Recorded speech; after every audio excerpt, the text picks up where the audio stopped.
In this video, I'm going to go over how to do a posterior pelvic tilt in a couple different positions. First, I'm just going to have you go through a sub-profile view. So Bennett's going to go ahead, he's going to get into an anterior tilt position. So if you can see here, if we raise his shirt just a little bit, he has a good extension of his lower back. His hips are pointing out this way and his ribs are going that way. All right, so what we're going to do is we're going to go down on the ground now into quadruped or all-four belly position and go into the extension. So this might be termed cat-camel in some circles. So he's in a bit of extension here.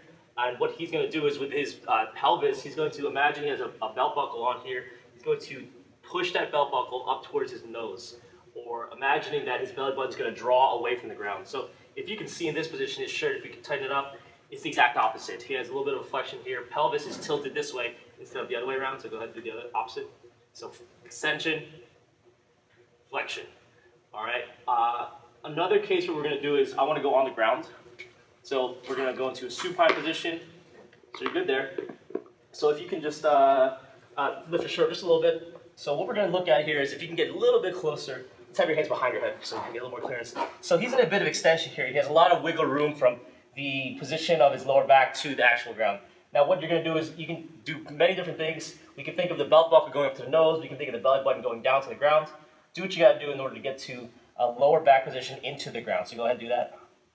So he did whatever he needed to do just to get into this good position where there's less space. If you can get even a little bit more, and then we could even take an inhale, exhale, and then we can even get his ribs just a little bit more into this good position here.